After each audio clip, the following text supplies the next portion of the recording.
बड़ी खबर आपको सबसे पहले बुलेटिन में बता दें, केंद्र सरकार ने नई डिस्चार्ज पॉलिसी जारी की है। डिस्चार्ज पॉलिसी में मरीजों की देखभाल और उसकी स्थिति के बारे में विस्तार से बताया गया है। साथ ही किस मरीज को किस तरह का इलाज मुहैया करवाया जाना है, ये नई डिस्चार्ज पॉलिसी में दर्ज है। नई डिस्चार्ज पॉलिसी के मुताबिक एडमिट कोरोना संक्रमित मरीज में अगर कोई लक्षण नहीं दिख रहा है और 3 दिन तक बुखार नहीं होता है तो उसे 10 दिन में डिस्चार्ज किया जा सकता है, लेकिन मरीज को 1 सप्ताह तक सावधानी बरतनी होगी। पल्लवी झा मेरे साथ मेरी सहयोगी जुड़ रही हैं इस पर और ज्यादा जानकारी के साथ। पल्लवी, पहले और अब में क्या अंतर आया है? नई डिस्चार्ज पॉलिसी में क्या है नया? देखिए, सबसे पहले ये होता था कि जब भी कोई सिम्टोमेटिक पेशेंट एडमिट होता था तो उसको मैंडेटरी 14 दिनों तक क्वारंटाइन करना पड़ता था या अस्पताल में आइसोलेट करना होता था।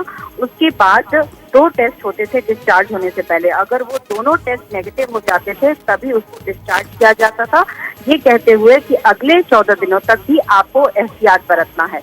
लेकिन अब इसमें बदलाव कर दिया गया है। अब ये है कि अगर कोई वेरी माइल्ड पेशेंट है, यानी माइल्ड पेशेंट है, उसको हल्के सिम्टम्स दिखाई पड़ रहे हैं, तो उसको 10 दिनों के भीतर ही डिस्चार्ज किया जा सकता है और उसका टेस्ट भी करना जरूरी नहीं कहा गया है इस वक्त में, जब तक कि वो काफी गंभीर या मॉडरेट में अगर ना हो मरीज।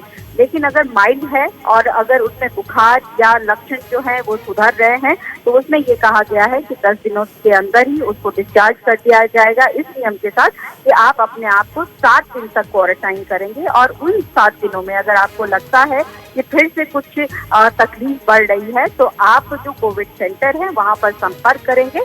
साथ ही साथ यहाँ पर ये भी बताना चाहूंगी कि अगर कोई गंभीर स्थिति में आ जाता है तो वो तुरंत ऑक्सीजन जो बेड होता है वहां पर भी कोविड सेंटर में जाकर संपर्क किया जा सकता है।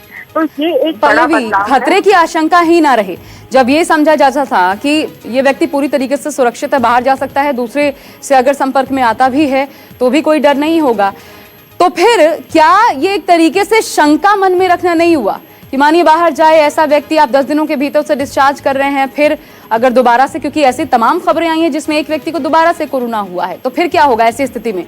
स्वास्थ्य मंत्रालय ने क्या इस पर कोई बातचीत की, कोई चर्चा हुई? कैसे ये गाइडलाइन सामने आई?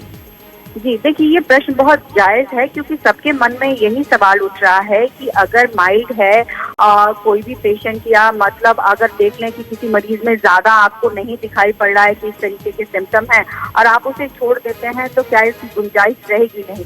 तो उस पर जानकार और डॉक्टर्स ये कह रहे हैं कि देखिए, तमाम पहलुओं को देखते हुए, जांचते हुए ही ये फैसला लिया गया है, क्योंकि काफी लंबा समय होता है 14 दिन का क्वारंटाइन करना, फिर उसके बाद 2 टेस्ट होना, फिर उसके बाद 14 दिन आप होम क्वारंटाइन में होते हैं।